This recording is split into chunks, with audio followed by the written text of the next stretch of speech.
नाशवान सुख को बंद करो भोगना।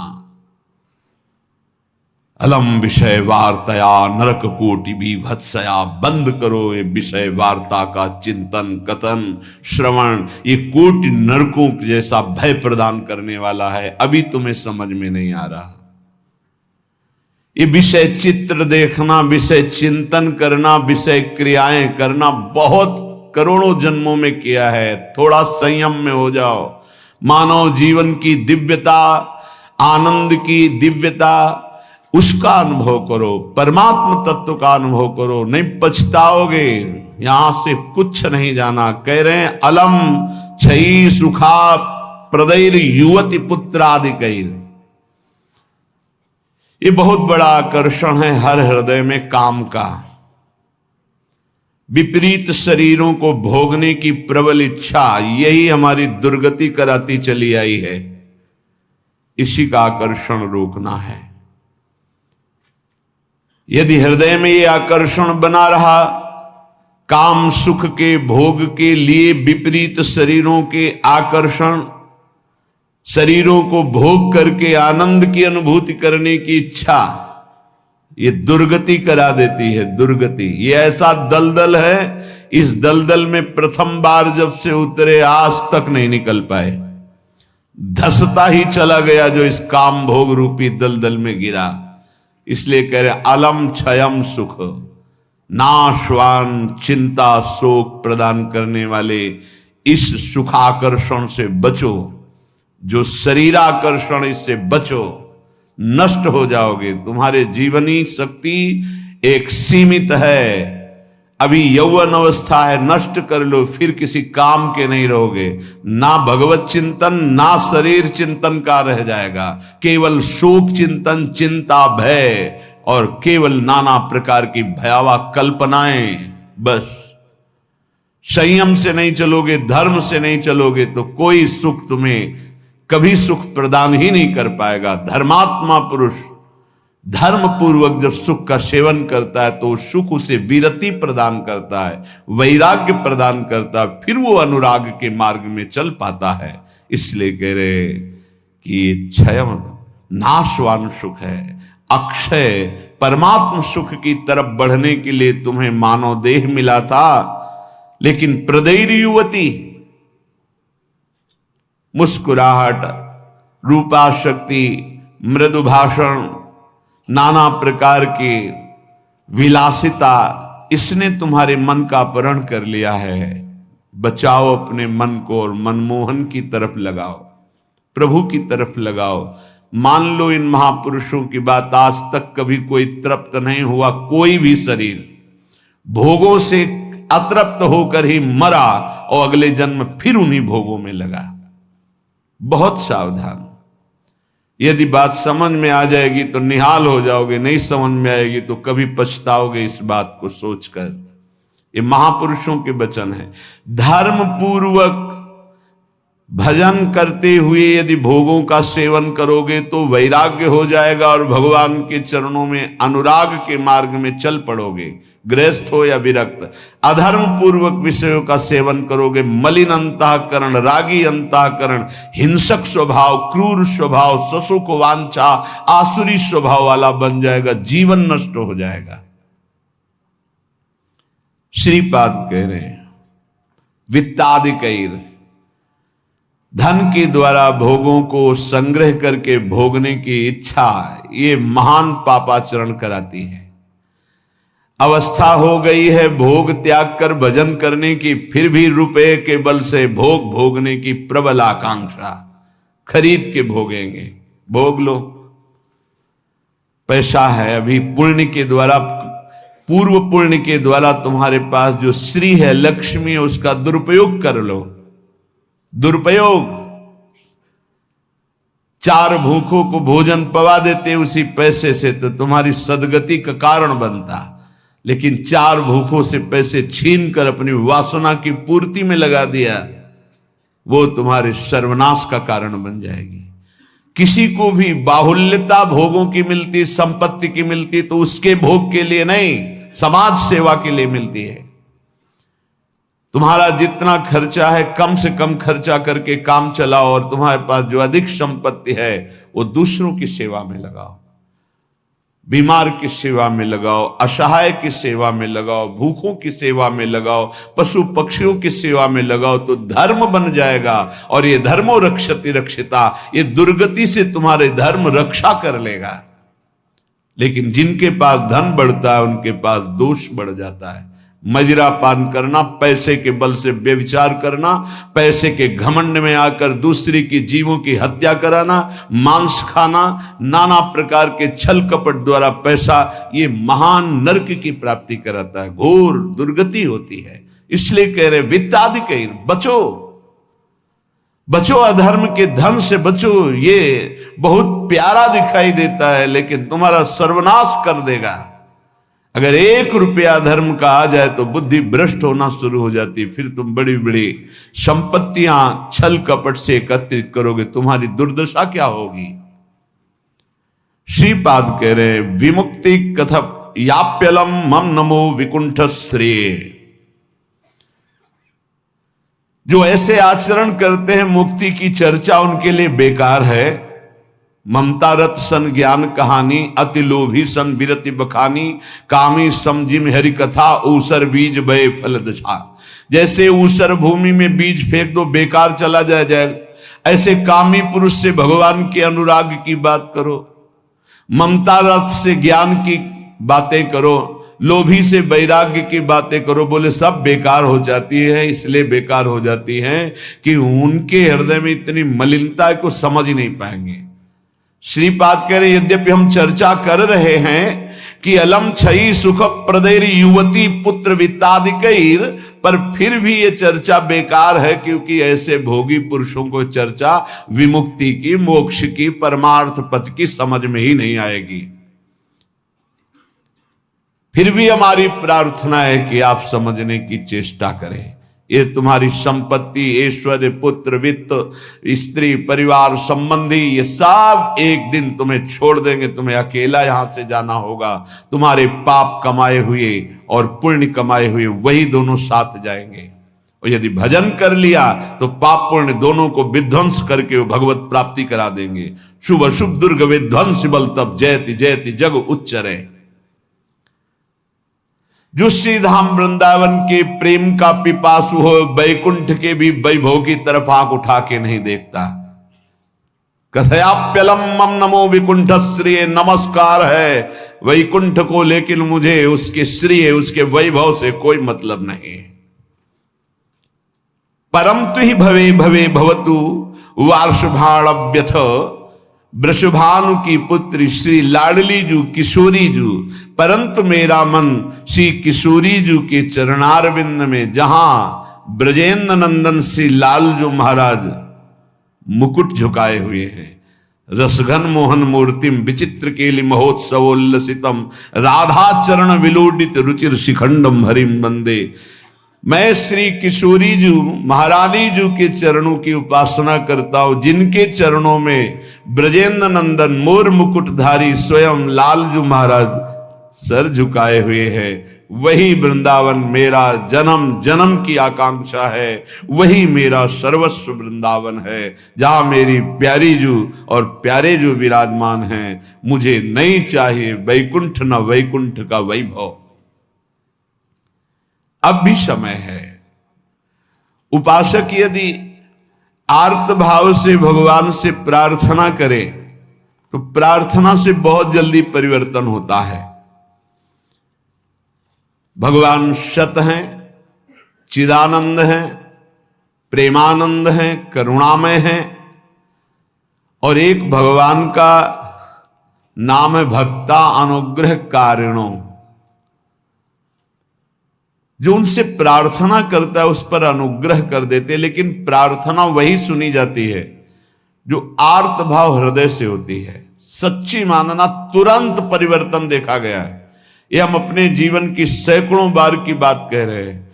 जब कभी ऐसा आया है और प्रार्थना हुई है, मिनट पूरा होना मुश्किल हुआ है और उस प्रार्थना का उत्तर तत्काल मिल गया है।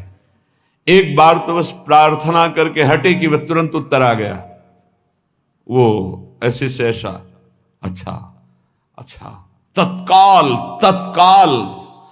बस अंतर ये होता है कि हम हृदय से प्रार्थना नहीं कर पाते, हमारी प्रार्थना कपट जाल से युक्त होती, इसलिए प्रभु मोहि कपट छल छिद्र न भावा। सच्चिदानंद रूपाय भक्तानुग्रह कारिणो माया निर्मित विश्वाय महेशाय नमो नमः। हे नाथ, आप सच्चिदानंद में हैं, सच्चिद आनंद में। तात्पर्य, हम आपको कुछ दे सकें ऐसी सामर्थ्य नहीं। सच्चिदानंद को हे पार्थिव जो मायाकृत पदार्थ हैं, भोग सामग्री, ये भ्रम हटा दीजिए। हमने कई बार प्रार्थना किया है, ये केवल हमारे भावों को प्रकट करता है, इसलिए वस्तु सामग्री का महत्व है। अगर भाव नहीं है तो कोई वस्तु सामग्री का महत्व नहीं। आप 100 कुंतल सोना चढ़ा दो, हमारे प्रभु के लिए कुछ नहीं है। कई बार आपको बताया है, समुद्र को रत्नगर्भा, पृथ्वी को रत्नगर्भा कहा गया है। ऐसे ऐसे पहाड़ हैं जो 4-4 लाख योजन के सोने के हैं, और वो सब मायाकृत है। आप देवलोक को जाइए, वहां स्वर्णिम भवन बने हुए हैं देव गंधर्व अप्सराओं के। अमरावती पुरी कैसी बनी हुई है, पढ़ करके महाभारत में देखिए कैसी देवराजेंद्र की सभा है, कैसी वरुण जी की सभा है, कैसी लोकपाल अग्नि की, वायुदेव की, होश उड़ जाएंगे। और ये सब मायाकृत है। ऐसे प्रभु को हम क्या दे सकते हैं? और ऐसे प्रभु को जब रोते हुए भाव से किसी ने पत्र अर्पित किया तो बिक गए एक पत्र में। पत्रम पुष्पम फलम तोयम। हे सच्चिदानंद प्रभु, आपके एक संकल्प से संपूर्ण सृष्टि प्रकट हुई है। ये प्रार्थना, मैं नीच आपको क्या दे सकता हूं नाथ? मेरे पास तो जो कुछ है वो सब आपका दिया हुआ है। शब्दों को देखिएगा, हे नाथ, मेरे पास जो कुछ है वो तो आपका दिया हुआ है। आपके एक संकल्प से संपूर्ण सृष्टि हुई है। नाथ, मैं आपको क्या दे सकता हूं प्रसन्न करने के लिए? आप मुझ पे अपनी तरफ से, अपनी कृपा से प्रसन्न हो।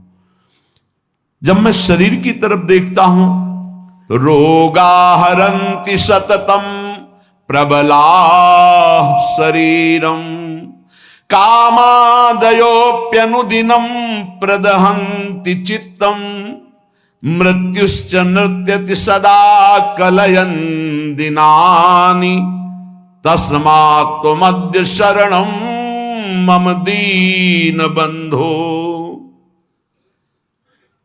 अब अगर हम विचार करें शरीर के लिए तो नाथ, शरीर में कोई न कोई परेशानी बनी रहती। रोगाहरन्ति सततम प्रबला शरीरम। ये प्रबल रोग शरीर को छीन कर रहे हैं। High blood pressure, low blood pressure, sugar, ये वो। हम क्या आपसे वादा करें कि हम ऐसी साधना करेंगे कि आप प्रसन्न हो जाएंगे? पहली बात बाहरी वस्तुओं की। नाथ, आपने एक संकल्प में अनंत ब्रह्मांडों का सृजन किया। स्वामी, मेरे पास जो वस्तु आपकी दी हुई है, मैं किस वस्तु से आपको रिझा सकता हूं? नाथ, वो तो आपकी दी हुई है। रही शरीर की बात, तो रोगाहरन्ति सततम प्रबला शरीरम। प्रबल रोग हमारे शरीर की शक्ति को छीण कर रहे हैं। अंदर आए सूक्ष्म शरीर, तो कामादयोप्यनुदिनम प्रदहन्ति चित्तम। ये काम, क्रोध, लोभ, मोह, मद, मत्सर इतना गंदा किए हैं अंदर की, हम कैसे आपको कहें कि हम अंदर से आपका ध्यान धर पाएंगे? कभी काम अपना प्रभाव दिखाता है, कभी क्रोध अपना प्रभाव, कभी लोभ, कभी मोह, कभी अहंकार, कभी ईर्ष्या। नाथ, बड़ा गंदा हृदय है। और पूरे जीवन की तरफ देखें, वादा करें कि आज संकल्प लेते हैं कि 5 वर्ष हम ऐसा करेंगे, तो 5 मिनट का भरोसा नहीं। मृत्युश्च नृत्यति सदा कलयन् दिनानि। नाच रही मृत्यु सिर पर, पता नहीं प्रभु कब हमारे शरीर का अंत हो जाए। इसलिए नाथ, मैं आज प्रार्थना करता हूं कि मेरे पास आपको प्रसन्न करने के लिए कुछ नहीं है। आपकी दी हुई भोग सामग्री और ये शरीर रोगों का घर, मन विकारों के द्वारा अपवित्र, और प्रभु पूरा जीवन मृत्यु के हवाले। किस समय मेरी मृत्यु हो जाए मुझे भरोसा नहीं, पता नहीं। नाथ तस्मात् त्वमद्य शरणम मम दीन बंधु। हे दीन बंधु, अब एक ही उपाय, मैं आपकी शरण में हूं। आप मुझे अपने चरणों की शरण में रख लीजिए। हे प्रभु, वे देहो विनश्यति सदा परिणामशीलस्, चित्तम च खिद्यति सदा विषयानुरागी, बुद्धि सदा ही रमते विषयेषु नान्तस्, तस्मात् त्वमद्य शरणम मम दीन बंधु। बहुत सुंदर। नाथ, ये शरीर का प्रतिपल परिवर्तन हो रहा है।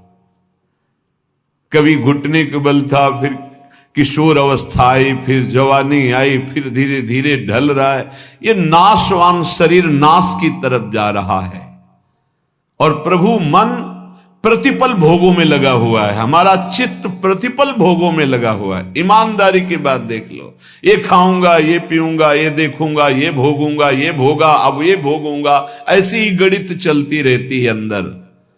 और मेरी बुद्धि बस एक ही बात, इस विषय को भोगने में ये सुख है निश्चय करती है, विषयों में सुख है। मारा गया प्रभु, मारा गया।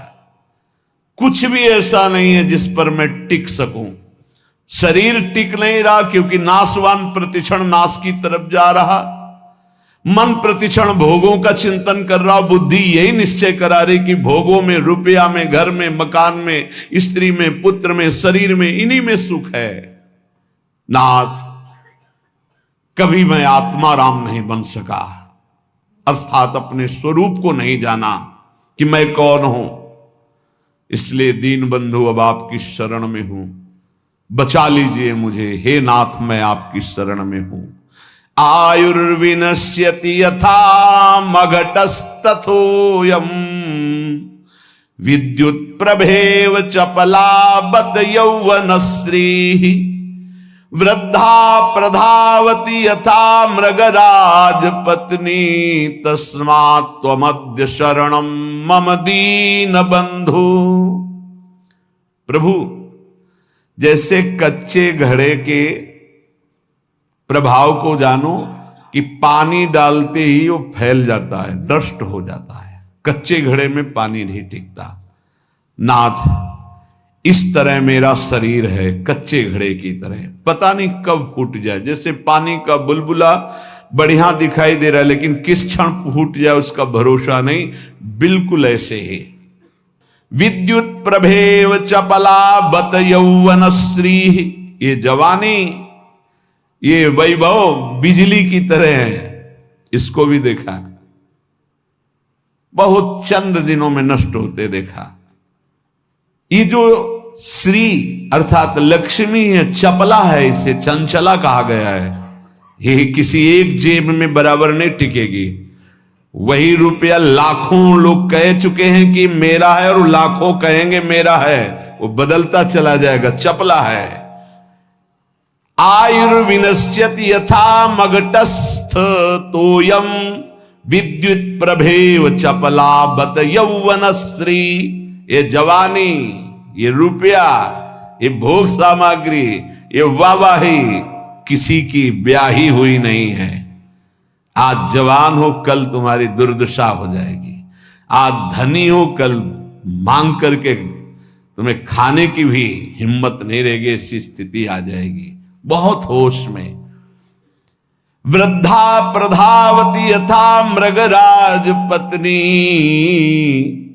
जैसे सिंहनी खाने को तैयार है, ऐसे रोग युक्त वृद्धावस्था तुम्हारा इंतजार कर रही। जब धक्का लगा के घर से बाहर कर दिए जाओगे, कर्म के परिणाम में कुछ भी तुम्हारा नहीं, कोई भी तुम्हारा नहीं। ऐसे कितने उदाहरण हैं।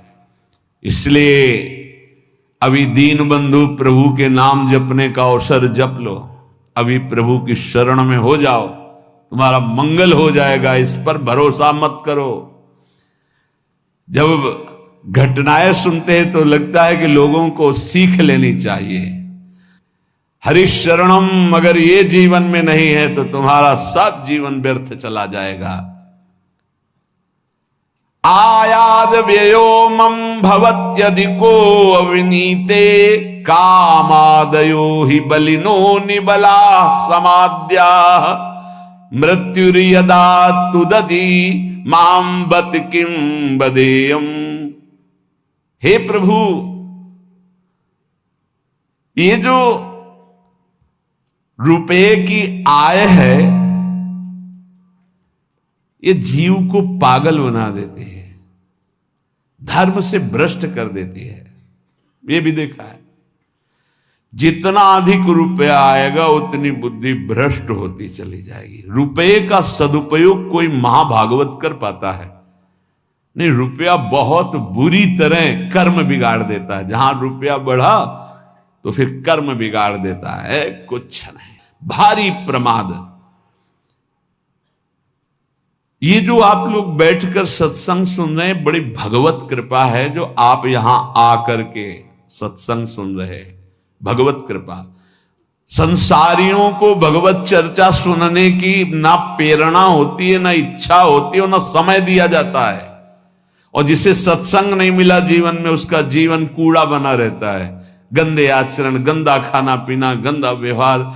भगवत प्राप्ति करना है, भजन करना है, ऐसा कहीं चिंतन ही नहीं है, कहीं चिंतन नहीं। बस कमाना, ये सत्य है संसार, ऐसा भाव, कमाना है, मकान बढ़िया बन जाए, रुपया बैंक बैलेंस हो, अमुक कार्य सोचते सोचते मर गया, फिर अगला जन्म हुआ, फिर यही सोच, कब तक चलता रहेगा।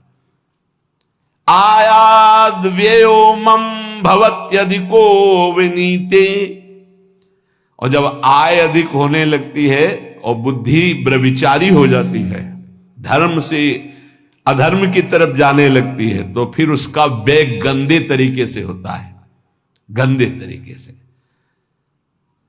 जो धर्मात्मा पुरुष होते हैं उनका धन बहुत अच्छी तरीके, सो धन धन्य प्रथम गति जाकी। क्या? अस्पताल खुलवा दिया निशुल्क, बढ़िया दवा, बढ़िया डॉक्टर, और जो असहाय गरीब है फ्री दवा उनकी है, भोजनालय निशुल्क, किसी भी तरह का कोई छल कपट नहीं, जो रूखा सूखा सब फ्री पवार। ये धन का सदुपयोग। गौ सेवा, लाखों गौओं का, पशु पक्षियों का पोषण हो रहा है।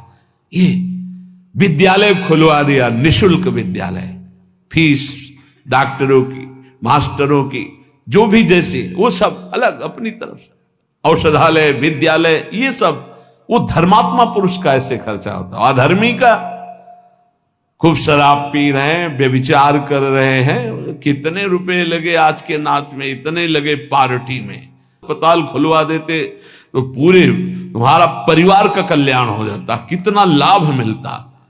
जो धनाभिमानी हैं उनके द्वारा धन का सदुपयोग नहीं होता, जो भगवत चरणारविंद के आश्रित है उनका सदुपयोग होता है। बोले प्रभु, अधिक आय होने पर धन का व्यय गलत तरीके से होने लगता है। नाथ, उसका प्रभाव यह हुआ कि काम आदि दोष बहुत बढ़ जाते हैं, बहुत बढ़ जाते हैं। कामादयो ही बलिनो निबला समाद्या, इतना निर्बल कर देता है कि वो बुद्धि से निश्चय ही नहीं कर पाता कि ऐसा करना चाहिए कि नहीं, वो ना करने योग्य व्यभिचार करता है। कामाद्या ही बलिनो निबला समाद्या मृत्युर्यदा तुदति माम बत किम बदेयम। क्या कहूं प्रभु, इतना निर्बल कर दिया काम ने कि अब अपने को रोक नहीं पाता। अब तो मृत्यु का दंड मिलेगा और नरक की दुर्गति भोगनी पड़ेगी। नाथ, अब तो आप संभाल लीजिए, आपकी मैं शरण में हूं। एक ही उपाय है, तस्मात्। अब एक उपाय है, आपकी शरण में हूं दीन बंधु, आप स्वीकार कर लो।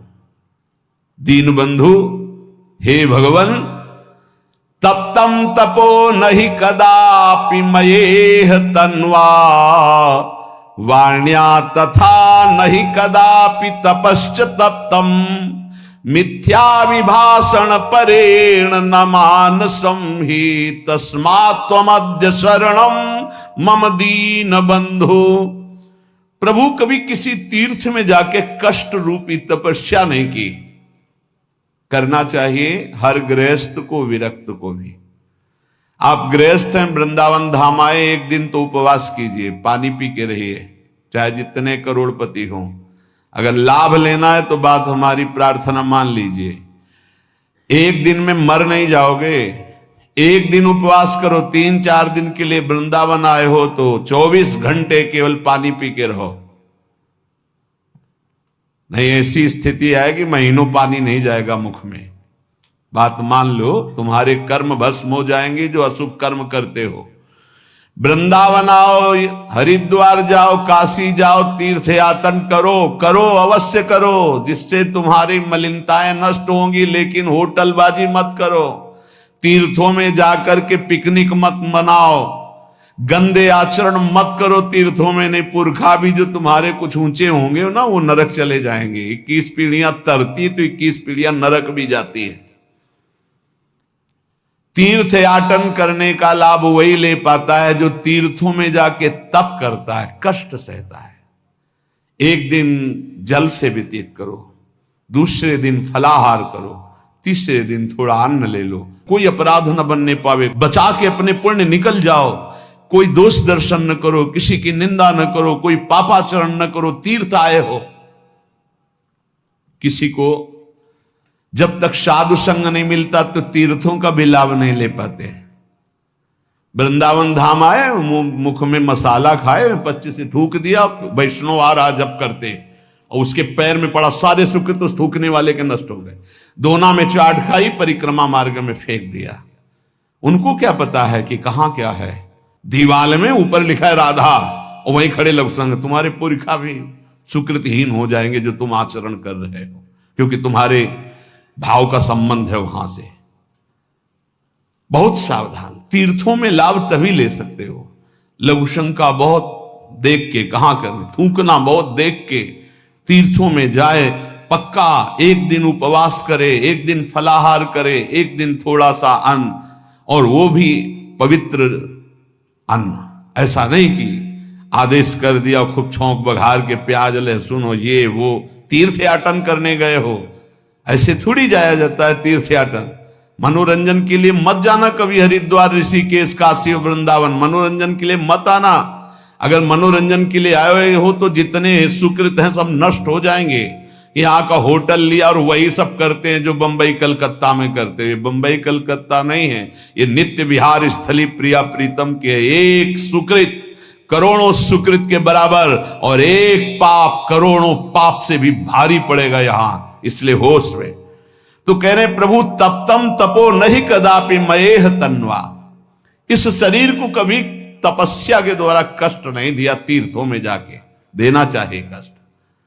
अब माघ में देखो ना, बड़े बड़े सुकृतशाली वहां जाते हैं, पांडाल खोलते, संत महात्माओं का वास कराते, भोजन कराते, और 3 बार नहाते हैं। और माह महीने में गंगा जी का नहाना भारी तपस्या है। ऐसे एक डुबकी लगाओ तो लगता है सर है कि नहीं है, कुछ पता ही नहीं चलता, इतना ठंडा चल रही वायु। हाँ, गीजर में नहाने वाले गंगा जी में कब डुबकी मार पाएंगे। तो तीर्थों में जाते 8 बजे वहां से उठे हो, गीजर से नहा धो के पान वान खा के बाहर। ऐसे तीर्थ नहीं होते। 3 बजे तड़के जाओ, गंगा स्नान करो, बैठो भजन में, माला चलाओ। 3 दिन 4 दिन जो वृंदावन वास, तीर्थराज, प्रयागवास, काशीवास, ये कठोर तप पूर्वक किया जाता है। पर प्रभु कभी ऐसा नहीं हुआ।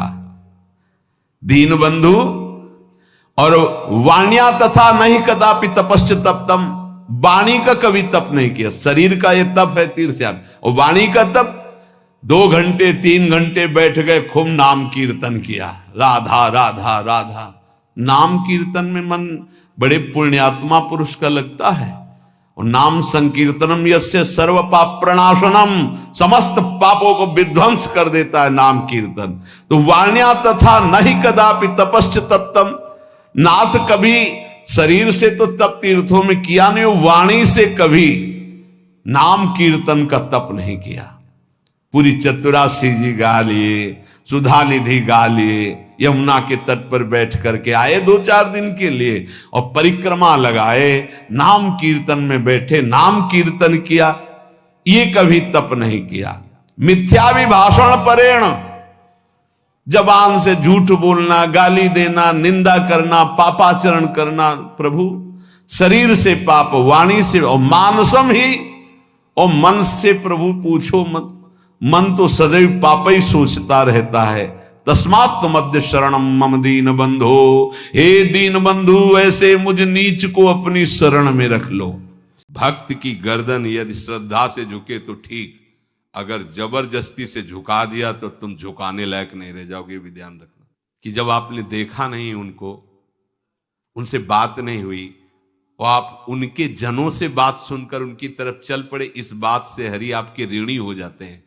भगवान इसी बात से ऋणी हो जाते हैं। बस ये बात आप हृदय में बैठा लीजिए। जैसे लोग प्रश्न करते हैं ना कि हमने भगवान को देखा नहीं, भगवान को हम कैसे, किसी की बात तो मान लो ना।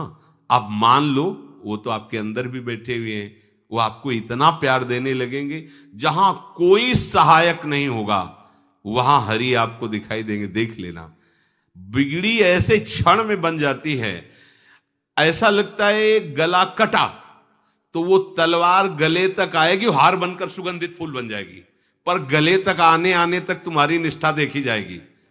नहीं नहीं, बस मेरे हरि का यही विधान, वो आते आते हार बन जाएगी। वो तलवार तुम्हारा गला नहीं काट पाएगी, क्योंकि गले में हरि नाम चल रहा है। मान लो हमारी महालक्ष्मी चरण चापती रहती, क्या चाहिए तुम्हें, क्या चाहिए। आप सच्ची मानिए, क्या मतलब कितनी मलिनता छा गई है। हम इसको मार देंगे तो 2 लाख रुपए मिल जाएंगे, ये कर देंगे तो, अरे भैया अगर तू हरि नाम जपेगा तो इसकी कीमत नहीं है, कीमत नहीं, अमूल्य वस्तु है। इसके ब्याज में तू कुबेर बन सकता है। मूल तो कभी खत्म होता ही नहीं है, ब्याज में तू ब्रह्मा बन सकता है। बनना तो चाहे, भक्तजन तो कहते हैं नहीं चाहिए मुझे ब्रह्मा का पद, परमेष्ठी पद, नहीं चाहिए सम्राट पद, नहीं चाहिए योग की सिद्धियां, मुझे प्रभु आपकी दास्ता चाहिए। ये बात कितना महासुख होगा उस भक्त को जो इन बातों को कह रहा है, नहीं चाहिए मुझे मोक्ष सुख नहीं चाहिए। वो ऐसे थोड़ी कह रहा है, श्रद्धा से नहीं कह रहा, अनुभूति से कह रहा है, मुझे नहीं चाहिए ये सब, इनमें वो सुख नहीं है जो आपके चरणों के समीप रहने में सुख है। नहीं सत्संग भजन नहीं हरि को, श्रवण न राम कथा अनुरागी, सुत बित दार भवन ममता निसि सोवत अति न कबहु मति जागी। अरे तेरी बुद्धि सो रही है, जगा दे। पुत्र में, रुपया में, स्त्री में, मकान में, इसमें सबकी ममता होती है, सबकी, जितने सृष्टि में पैदा हुए। केवल सत्संगी की नहीं होती। जो असली सत्संगी है उसकी ममता प्रभु के चरणों में होती है, क्योंकि वो जानता है सब रूपों में प्रभु ही है, ये सब पसारा प्रभु का ही है, इसलिए ममता उसकी प्रभु के चरण। एक अहमता ममता ये जग में है दुख जाई, ये जब श्री जी की ओर लगे तो होत परम। जाग जा, बिना जागे दुख दूर नहीं हो सकता। जैसे स्वप्न में हम देख रहे हैं कि समुद्र में डूब रहे हैं, अब जागृत में आसपास सैकड़ों नाव लगा दें तो बच जाएगा क्या वो, क्योंकि वो तो सो रहा है और वो स्वप्न में देख रहा है। अब हम नाना प्रकार के तैराकों को बाहर तैनात रखें तो उसको कोई सुख मिलेगा क्या, क्योंकि वो स्वप्न में। उसको अगर सुखी करना है तो एक ही उपाय, जगा दे। जगा दो तो ना समुद्र रह गया ना डूबना रह गया। ऐसे ही संसार में मोह से ऐसे ग्रसित जीव है, भाई इतना ही सुखचार है, और उसी स्वप्न में वो दुख से निवृत्त होना चाहते हैं।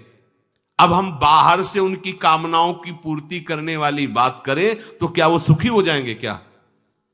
इसीलिए कोई साधु जो भगवत मार्ग का पथिक है वो कभी सपोर्ट नहीं करेगा जाओ ऐसा, वो जाओ ऐसा ही है जैसे उस स्वप्न में समुद्र में डूब रहा है, बाहर से हम जल जहाज नाव तैराक सब लगा रहे हैं, लेकिन वो नहीं सुखी होगा, क्योंकि उसके सुख का कारण तब बनेगा जब स्वप्न हटे।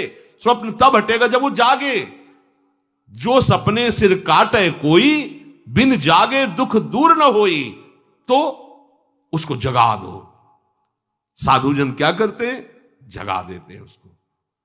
जागो, कहां मोह निशा सब सो निहारा, देखे स्वपन अनेक प्रकारा, यह जग जामिन जागे जोगी। योग भगवान से जो तुमने वियोग कर रखा है, तुम जगो। जे ही जगोगे तो जे ही जाने जग जाए हेराई, जागे जथा स्वपन भ्रम जाई। कोई नहीं यहां।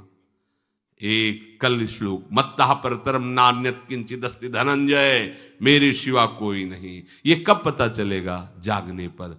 तो हमें ये बहुत कुछ दिखाई दे रहा है, स्वप्न है। उमा कहूं मैं अनुभव अपना, सत हरि भजन जगत सब सपना। तो बोले तुलसीदास हरि नाम सुधा तजी, सठ हठ पियत विषय विष मांगी। अगर कहीं संतों के पास भी गए तो क्या मांग रहे हैं? हठ करके विषय विष मांग रहे हैं। वो आत्मदेव नाम के एक ब्राह्मण थे, सब कुछ समृद्धि थी, संतान थी नहीं, बड़े दुखी गृहस्थी में। हमारा कुल चलाने वाला होना चाहिए। बड़ा भ्रम बैठा हुआ है, हमारा कुल चलाने वाला नहीं तो सब बेकार, जीवन ही बेकार हो गया। बिना गुरु के यदि शास्त्र पढ़ोगे ना तो भ्रमित हो जाओगे। स्पष्ट लिखा, पुत नाम के नरक की उसको प्राप्ति होती जिसके संतान नहीं होती। अब तो गृहस्थ में बेचारा पड़े परेशान। उन्होंने सोचा इससे अच्छा है आत्महत्या कर लें। बहुत संतों के पास जाकर के यज्ञ करके सब अपनी कामनाओं की पूर्ति चाहते, दान पुण्य दे करके। उसने भी जितना उपाय हुआ किया, नहीं हुई संतान। मरने के लिए वो जंगल में, उधर से एक सन्यासी जी आ रहे थे। देखा साधु तो ब्राह्मण तो थे, उठे प्रणाम किया। देखा उनको, उदास क्यों हो? उनका महाराज उदास ही नहीं, मैं तो आत्महत्या करने आया हूं यहां जंगल में। अरे ये तो महापाप है, आत्महत्या तो बड़ी दुर्गति का कारण है। बोले महाराज अगर आप बचाना चाहते हो तो आप कृपा करो। क्या क्या चाहते हो? बोले हमारे पास सब कुछ है, बेटा नहीं दोगे तो हमारा जीवन बेकार। तो उन्होंने अंतर्दृष्टि से देखा और कहा 7 जन्म तक तेरे पुत्र नहीं भाग्य में तेरे लिखा है। तो उसने कहा फिर तो अभी मरते हैं, आत्महत्या करते हैं। 7 जन्म की बात, हम 7 दिन नहीं जिएंगे, हमें पुत्र चाहिए। संत का दयालु। देखो जिनके पास तपस्या और भजन का धन होता है, जब भगवान अधीन है तो कुछ भी कर सकते हो, कुछ भी कर सकते हैं। प्रारब्ध मिटाना कोई बड़ी बात नहीं। प्रारब्ध जानते, कोई देवता थोड़ी है, तुम्हारा पीछे का किया हुआ कर्म है। और इधर जोर का भजन है, भजन के प्रभाव से कर्म को नष्ट करने में देर थोड़ी लगती है। ये तो अच्छे शुभ कर्म करो तो तुम्हारा प्रारब्ध बदल जाएगा। भजन का प्रयोग प्रारब्ध बदलने के लिए थोड़ी है। पर वो ऐसा हट किए तो उनका देखो, हट करने से लाभ नहीं मिलता है उनका। हमें उपदेश नहीं, हमें पुत्र चाहिए। अगर आप भगवत प्रेरित होकर यहां आए हो तो आप हमें। तो उन्होंने तपस्या के बल से फल की रचना की और कहा जाओ अपनी पत्नी को ये फल पवा दो और इससे निश्चित पुत्र होगा। बहुत प्रसन्न, अब कामना पूर्ण थी तो देख लो, प्रभाव देखो कामना का। प्रसन्न हुए आए। धुंधुली नाम था उनकी पत्नी, नाम भी बहुत बढ़िया था, धुंधुली। वो कहा कि देखो ये फल खा लो, तुम्हारी संतान हो जाएगी। बहुत मीठी बात बोलती थी, मृदुभाषी, कपट हृदय। अलग अलग क्षेत्र होता है, हृदय कपट और मुख में मीठी बात। बहुत संभल के व्यवहार करना चाहिए ऐसे लोगों से। मधुरिया बानी, मीठी, क्या मृदु भाषा। नहीं प्रीतम, आप चिंता मत करो, फल ऐसे थोड़ी खाया जाता है, नहा धो के पवित्र होके फिर। हाँ उनका ये बात, तो आप अपने काम में लगो, हम पा लेंगे ऐसा। अब आपको विश्वास है ना? बोले विश्वास तो है, इसमें क्या विश्वास, आप भी तो चाहती ना पुत्र हो। बोले हाँ। वो जो ही गए सो अपनी बहन को बुलाया और कहा सुनो, अभी तो हम 4-5 रोटी कढ़ी चावल सब पा लेते हैं, पूड़ी खीर पुआ। गर्भ रहेगा तो पेट तो उसी से भरा रहेगा, तो हमारा भोजन रुक जाएगा। बोले हाँ ये तो बात है। जब पेट बढ़ेगा, अगर घर में आग लग गई तो फिर हम भाग नहीं पाएंगे, तो हम जल जाएंगे। ये निगेटिव सोच वाले लेते। और पंडित जी तो इसी बात में लगे हैं कि गर्भ रह जाए तो क्या करें, तुम्हारा हम खाएंगे तो है नहीं पक्की बात, पर करें तो क्या करें। पंडित जी को कैसे समझ, तो उनका देखो एक बात है, हमारे गर्भ है, हमारे कई लड़के हो चुके हो, गरीबी है ही है हमारे यहाँ, तुम कुछ पैसा दे देना और ये नाटक करना कि मैं गर्भवती हूं, बच्चा समय होने पर हम पहुंचा देंगे, हम घोषित कर देंगे हमारा बच्चा मर गया। तो पंडित जी को तुम नाटक में बताते रहना कि गर्भ है, बच्चा हो जाए, पंडित जी कह देना बच्चा हो गया है, तो बोले दूध पिलाने की समस्या आएगी, तो बोले ये तुम कह देना कि पहला पहला बच्चा है, हमारे वक्षा स्थल में दूध नहीं, हमारी बहन का था तो मर गया बच्चा, तो उनको बुला लेती तो बात बन जाएगी, बढ़िया बात हो गई। परीक्षा के लिए फल गाय को खवा दो, गाय को खवाया, ठीक समय पर गोकर्ण जी प्रकट हुए, दिव्य तेजोमय बालक, कान केवल वो गाय के, बड़े ही विद्वान और भगवत भक्त संत के द्वारा। कहा था 7 जन्म तुम्हारे भाग्य में, बच्चा नहीं तो नहीं है, देखा गाय के हो गोकर्ण जी प्रकट हुए। उधर उनके जो बच्चा पैदा हुआ वैसे ही नाटक के द्वारा पहुंचा दिया गया, वैसे ही पूरा जैसा पहले पक्का हुआ। अब उसने कहा कि हमारे तो स्तनों में दूध नहीं, हम अपनी बहन को बुला लें, उनका बच्चा मर गया।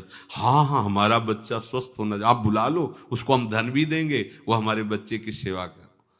अपने नाम से जोड़ करके उसका नाम रखा धुंधकारी, धुंधुली और धुंधकारी, अज्ञान का साक्षात स्वरूप। और जैसे ही वो अवस्था बढ़ती गई तो उसके पापाचरण बढ़ना शुरू हुए। बच्चों के साथ खेलता, खेलते हुए बच्चों को उठा लेता और कुएं में डाल देता, मतलब घोर अत्याचार। गोकर्ण जी हर समय भजन साधन शास्त्र स्वाध्याय। जब और बड़ा हुआ तो माता जी को अपने डंडों से रोज पूजन करता, पिताजी को गाली लात थप्पड़। पिताजी तो रो पड़े, गोकर्ण जी से कहा कि बेटा हमारी गाय से प्रकट हुए पर भरोसा आप ही का है, बचा सकते हो। तो बोले पिताजी जाओ यहां से, भाग जाओ यहां से, एकांत जंगल में जाकर भगवान श्री हरि का भजन करो। उन्होंने 2 श्लोकों में उपदेश किया। दूसरा श्लोक ये, धर्मम भजस्व सततम त्यज लोक धर्मान, सेवन सदा साधु पुरुषं जहि काम तृष्णाम, अन्यस्य गुण दोष चिंतन मास मुक्त्वा, सेवा कथा रस मोहो नितराम पिबत्वम। हे पिताजी, अब तुम लोक धर्म का त्याग करके भागवत धर्म को स्वीकार करो, एकांत में जाकर साधु महापुरुषों के संग से उनके उपदिष्ट उपदेश के अनुसार आचरण करो, प्रभु की लीला कथा सुनो, ना कोई कामना ना कोई तृष्णा, किसी के गुण दोष का वर्णन मत करना, और सदैव भगवत सेवा भावना में रहना, इसी जन्म में तुम्हें भगवत प्राप्त। वो तो उधर गए, इतनी पिटाई की उसने मां की कि मां कुएं में गिरकर आत्महत्या कर ली। फिर तो मनमानी आचरण, कुछ वैश्याओं को रखा और चोरी करके लाया। वैश्याओं ने सोचा किसी दिन पकड़ा जाएगा ये और हम, तो उसके हाथ पैर बांध दिए, चारपाई में ला के मुख में अंगार ढाल, वो मरा भयानक प्रेत। कामना ने क्या किया, सर्वनाश। किसी को हरि विमुख होकर कभी सुख मिल सकता है? आप संतों के पास जाइए, अपनी कामना रखिए। हम ये नहीं कहते कि कामना तुम त्याग पाओगे, कामना रखिए, भगवान के पास जाइए, अपनी कामना रखिए, क्योंकि आप कामना से युक्त हैं। पर छूट इतनी दे दीजिए कि जिसमें हमारा मंगल हो वो करना। जैसे नारद जी भगवान से अपनी कामना रखते हैं कि हमारा ब्याह करवा दीजिए, और बाद में एक छूट दे देते हैं कि जेहि विधि होए नाथ हित मोरा। तो हरि को अच्छा लगेगा, गुरुजनों को अच्छा लगेगा कि इस कामना से इसका कोई जीवन बाधित नहीं होगा, वो पूर्ण भी कर देंगे। और अगर लगा कि इसका पतन हो जाएगा तो आप रोते रोते भी कामना की पूर्ति नहीं करेंगे। उत्तम बात तो ये है कि कामना हरि की प्राप्ति की करो, वो सर्व सुख स्वरूप हैं। किसी का अन्य आश्रय अन्य बल ना लेते हुए अपने श्यामा श्याम के चरणों का आश्रय लेकर निरंतर भजन करो, तो ये अनुभव हो जाएगा कि सुख किसे कहते हैं। अभी तुम्हें परिचय ही नहीं मिला, सुख किसे कहते हैं। सुख सच्चिदानंद है, सुख एक रस है, सुख अविनाशी है। वो सुख सदैव बढ़ता रहता है, घटता कभी नहीं।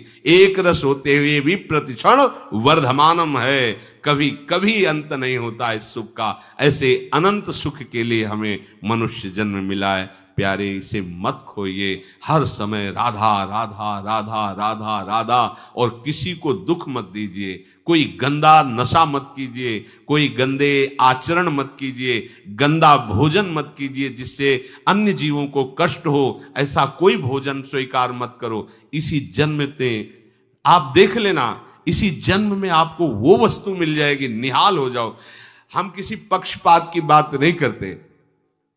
अगर इस छाती को बचपन से अभी तक ऐसा, तो हम कह देते कि भाई आगे कुछ भी हो, कोई भी हमारी गलती हो, हम ये मान सकते हैं, पर हमें ये पता चला कि बचपन से आज तक जलता ही रहा, कभी शांति नहीं मिली, भागता ही रहा पर कभी विश्राम नहीं मिला। पर हम ये आपको कह रहे हैं कि जैसा प्यार प्रभु वैसा अन्यत्र कहीं कभी कहीं नहीं मिला। और प्रभु के प्यार का मूर्तिमान स्वरूप हमारी प्यारी जू, निहाल कर दिया प्रभु ने प्यारी जू के चरणों का आश्रय और उनका परिचय देकर। पूछो बस, यहां वाणी मौन हो जाती है। प्यारी जू तो प्यारी जू, और हम ही नहीं, आप सब महाभाग्यशाली है। वृंदावन आए, राधा किशोरी जू के घर में आए और उनकी चर्चा सुन रहे, उनके सिद्धांत सुन रहे। कहीं ना कहीं आपके अंदर उनकी तरफ बढ़ने की इच्छा भी है। ये बहुत बड़ी बात है। बस इस इच्छा को, इस आशा को इतना बढ़ा लो कि कोई इच्छा न रह जाए, कोई आशा न रह जाए। हर समय निरंतर नाम जप करते रहो। तुलसीदास हरिनाम सुधा तज, भगवान नाम तज कर विष मांगते हो। सूकर श्वान श्रृगाल सरिस जन, जनमत जगत जननी दुख लागी। ए काहे को ऐसी गालियां सुनोगे? ये गालियां हैं। ये सुअर कुत्ता की तरह जीवन व्यतीत करते हो। धिक्कार तुम्हारी मां को जो तुम्हारे जैसा पुत्र जन्मा। अपनी इंद्री की पुष्टता के लिए दूसरों को मार देते हो, चाहे रसेंद्री चाहे जनेंद्री। इंद्रियों की पुष्टता के लिए जानवर जैसा बर्ताव करते हो। कैसा तुम्हारा जीवन है? केवल एक क्षण के सुख के लिए दूसरे को जला दिया, काट दिया, मार दिया। चाहे रसेंद्री का सुख चाहे जनेंद्री का सुख, एक क्षण के सुख के लिए उसका गला काट दिया, उसको रांध के खा रहे हो, उसके साथ भोग किया, उसको काट के फेंक रहे हो, उसको जला रहे हो। क्या तुमसे तो अच्छा सुअर कुत्ता है कि वो अपनी योनि के अनुसार बर्ताव कर रहा है। तुम मनुष्य योनि होकर ऐसे गंदे काम करते हो। सुधर जाओ। कैसी मलिनता छा गई है, कैसी मलिनता। अगर उनको शब्दों से बोलें तो बहुत बुरा लगेगा। इस शरीर में क्या है? अगर यहां से चमड़ी हटा दी जाए तो यहां मलाशय है, मल भरा हुआ है, मूत्राशय है, उनके द्वार हैं। संसार का सबसे बड़ा सुख यही माना जाता है। ये मल मूत्र का भांड शरीर चिकना रहे, स्वस्थ रहे और इसी को भोगने को मिले, बस यही तुम्हारी पूर्णता है। ऐ सुखरास स्वरूप भगवद अंश, तू इस प्रकृति के रचे हुए खेल में कभी तृप्त नहीं हो सकता। विचार करके देखिए, आपका मन कहां आपको फंसा रहा है। मल है तो मल द्वार है, मूत्राश्रय है तो मूत्र द्वार है। शरीर में कौन सी खास बात है? पूरा जीवन इस शरीर का केवल नाना प्रकार से भोग करना। रसेंद्री अपनी तरफ, घ्राणेंद्री, नेत्रेंद्री परेशान है। इसमें खास बात कौन सी है जिसमें तुम्हें तृप्ति लग रही है? कौन सी खास बात? अगर तुम मलमूत्र के द्वारों में खेल रहे हो तो मलमूत्र के कीड़े से बढ़कर तुम्हारी योग्यता नहीं। समझिए, आप समझिए, वो भी जीव है, भगवदंश, जो मलमूत्र का कीड़ा बना हुआ नालियों में डोल रहा है। तुम भी तो उसी नाली में तो डोल रहे हो। यदि भगवदंश होकर भगवान नाम जप नहीं कर रहे हो, अपने स्वरूप को नहीं समझ रहे हो, चिदानंद सुख की तरफ आकर्षित नहीं हो रहे हो, तो गोस्वामी जी कह रहे वे अभागी हैं। हम लोग अपने को बड़ा भाग्यवान कब मानते हैं? जब विषय भोगों की बाहुल्यता हो जाए। देखो कैसी बुद्धि भ्रमित हो गई है। अभाग्य को हम भाग्य मान रहे हैं। बड़ा आश्चर्य होता है। कैसा मतलब, अगर उनको बोलना अच्छा नहीं लगता, पर यह है कि समझ जाओ तो भाई समझ जाओ। जिन अंगों को छूने के बाद कई बार पवित्र करने के लिए रज आदि लगा करके, उन्हीं अंगों पे तो आसक्ति है तुम्हारी, उन्हीं अंगों को तो तुम सर्वस्व सुख समुद्र मान रहे हो। क्या है, बहुत बार जन्मे हो, मरे हो, भोगे हो प्यारे, ये एक बार प्यार कर लो हमारे प्रभु से, एक बार कर लो। ये भ्रम बिना भगवद आश्रय के भव भय भंजन पद विमुख अभागी, ये माया का, अविद्या का भ्रम नष्ट करने वाले जिनके चरणारविंद हैं, उन श्री हरि से तुम विमुख हो। अरे अभागी, तुम नरक तुल्य भोगों को भोग रहे हो। ये बिना सत्संगी के ये शब्द नहीं पचा सकते आप, क्योंकि आप उसी में रमण करते हैं। आपको लगेगा क्या है, फिर जिंदगी क्या रह गई। अरे अभी देखा क्या है, जिंदगी क्या है। निहाल हो जाओगे, नाच पड़ोगे, मस्त हो जाओगे, किसी का कोई भय नहीं, कोई चाह नहीं। सौंदर्य समुद्र, प्रेम समुद्र, ज्ञान समुद्र जब प्रीतम गले लगाएंगे, निहाल हो जाओगे। पर चाह तो है मलमूत्र के शरीर को गले लगाने की, चाह है इसी को, ये स्वस्थ रहे, खूब विषयों को भोगूं। कैसी दुर्बुद्धि छा गई है, और बढ़ती चली जा रही है दुर्बुद्धि। ये ऐसी तृष्णा बढ़ती चली जा रही है, पूछो मत। सावधान हो जाओ प्यारे, बहुत कम समय है, तुम्हारा शरीर छीन लिया जाएगा, जबरदस्ती छीन लिया जाएगा, ना चाहते हुए तुम्हारे शरीर का नाश हो जाएगा। मान लीजिए एक चंद समय है, कुछ समय है, जिसे तुम 80 साल 100 साल समय ऐसे गए। ब्रह्मा जी के लोक में एक कमल की पंखुड़ी ऐसे छेदी जाए तो मृत्यु लोक का 1 वर्ष हो जाता है। कितना तुम्हारे पास समय। हमारी रात सोने में चली जाती है, दिन नाना प्रकार के भोगों के संग्रह के लिए, कमाई के लिए, भोगों के भोगने के चिंतन में चलिए। हमारा सच्चा जो मार्ग है, जो सत्य मार्ग है, जहां सुख मिलना है, हमारे पास समय नहीं उसके लिए। किसी से बात, हमारे पास समय नहीं है। वाह, समय का बढ़िया सदुपयोग कर रहे हो, परिणाम तुम्हें समझ में आएगा। गोस्वामी जी कह रहे हैं कि निशिवासर रुचि पाप असुचि मन, ये मन अपवित्र हो चुका है भोगों का चिंतन करने से। रात दिन पाप हो रहे हैं, समझ में नहीं आता कि हम पाप कर रहे हैं। एक सेकंड में हमारे मन की वृत्ति दूसरे के दुख को दुख नहीं समझती, उसे दुख देकर सुख भोगने के लिए आज्ञा दे देती है, करो।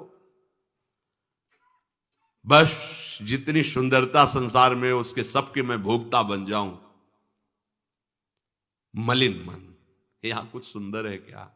अगर एक दिन 10-20 बार सोच हो जाए, ऐसी दवा खवा दो, फिर उसी के देखो चेहरे की कांति कैसी हो जाएगी। अगर 2-3 दिन हालत चलती रही, देखने लायक नहीं रह जाएगा चेहरा। इसको तुम कुछ खास समझते हो? पानी का बुलबुला फूटने में देर नहीं लगती, पर तुम कमा क्या रहे हो? एक कर्म भूमि है, तुम यहां आए हो अच्छे कर्म करने के लिए, प्रभु की प्राप्ति के लिए, महासुख प्राप्ति के लिए। पर कह रहे निशिवासर रुचि पाप, रुचिपूर्वक पाप कर रहे हैं। छल पूर्वक आपने किसी का धन अपहरण कर लिया, किसी की हिंसा कर दी, व्यभिचार कर लिया। आप अपने मित्रों में बैठकर अहंकार पूर्वक बात करते, तुम्हें पता है मैंने इतने रुपए उड़ा दिए, उसको पता भी नहीं चलने दिया। पता है तुमने आज हमने उसके साथ एक गलत किया, कोई कुछ नहीं कर सकता। इतने वीर नहीं हो। वही कर्म तुम्हारा जब फलीभूत होगा, तुम्हें ब्रह्मा भी नहीं बचा पाएंगे, त्राहिमाम बोलने का अवसर भी नहीं रहेगा। देख लेना, देखने लायक नहीं रह जाओगे। सावधान हो जाओ। देखो ये सत्संग है तुम्हें सत्य वस्तु की अनुभूति कराने के लिए। तुम जहां असत में राख किए हो तो चुभेगा, तुम्हें जलन पैदा होगा। हम चाहते हैं कि तुम्हारे हृदय में ये बात लगे और तुम्हारी शूरवीरता जागृत हो, जो भगवद अंश की है, और तुम असत का त्याग करके भगवत मार्ग के पथिक बनो।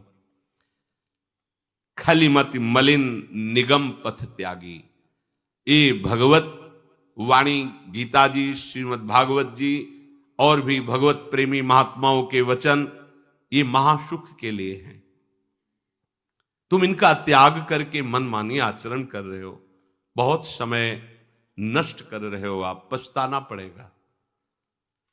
ऐ खल, अपनी मति को असत आचरणों में मत लगा, अपनी दुष्टता को मत बढ़ा और गर्व करता है कि मुझे कोई भी परास्त। तुम हो क्या? हो क्या तुम? एक सेकंड में दिल की गति रुक जाए, तुम हो क्या? कुछ नहीं हो, कुछ नहीं रोक सकते हो। सावधान हो जाओ, राधा राधा राधा। सावधान होकर चलोगे, महासुख स्वरूप तुम हो, तुम्हें किसी और सुख की जरूरत नहीं है। हमारी दुर्दशा ऐसी क्यों है? नहीं सत्संग, सत्संग केवल भगवत प्राप्ति के लिए होता है। बड़े भाग पाइप सत्संगा, बिनय प्रयास होई भो भंगा। ये मनोरंजन नहीं है, इसीलिए सत्संग मिलना दुर्लभ होता है। अगर भगवद वार्ता किसी को प्रसन्न करने के लिए, उनके मन को घसीट करके अपनी वासनाओं की पूर्ति के लिए किया जाता, उसे सत्संग नहीं कहते। हम ऐसा बोले कि सामने वाला प्रभावित हो और अपनी जेब से पैसा निकाल के हमारे पास रख के हमारे ऊपर श्रद्धा करे, हमारा प्रणाम करे, हमारी यश कीर्ति हो, यह सत्संग नहीं है। हमारी बात मानकर सच्चिदानंद प्रभु में इसका मन लग जाए, संसार के भोगों से इसका मन हट करके अपने स्वरूप में स्थित हो, प्रभु में लगे, उसे सत्संग कहते हैं। भक्ति स्वतंत्र सकल सुख खानी, और बिनु सत्संग न पावई प्राणी। सत्संग का क्या फल है? हरि से प्रेम हो जाना, संसार का राग नष्ट हो जाना। सत्संग का सीधा फल है प्रभु से प्रेम होना। अगर प्रभु से प्रेम नहीं हो रहा, आपको अपने दोस्त सत्संग में बैठने पर जला नहीं रहे, तो सत्संग नहीं हो रहा, मनोरंजन हो रहा है। जहां सभा में बैठने से आपके आग लग जाए, इतना गलत मैंने किया, इतना मैं गलत हूं, कब मैं इससे हो, जान जाओ कि सत्संग हो रहा है। जहां श्रवण से आपका हृदय दाह युक्त होने लगे, धिक्कार हमारे जीवन को, मैंने ऐसा किया, धिक्कार हमारे जीवन को, मैं कैसा जी रहा हूं, कब ऐसा अवसर आएगा जैसा बताया जा रहा है मैं ऐसा चलूं, मतलब सत्संग हो रहा है। नहीं सत्संग, और इसका फल हरि भजन। तो बोले भजन नहीं हरि को। आप इतना दान करें आपको इतने गुना मिलेगा, आप ऐसा करें ऐसा हो जाएगा, 100 में 10 रुपए दान करें 90 आपके पवित्र हो जाए। सत्संग नहीं, ये सत्संग नहीं। 100 में 90 अपने मानिए और 10 हमें दे दीजिए, इसे सत्संग नहीं कहते।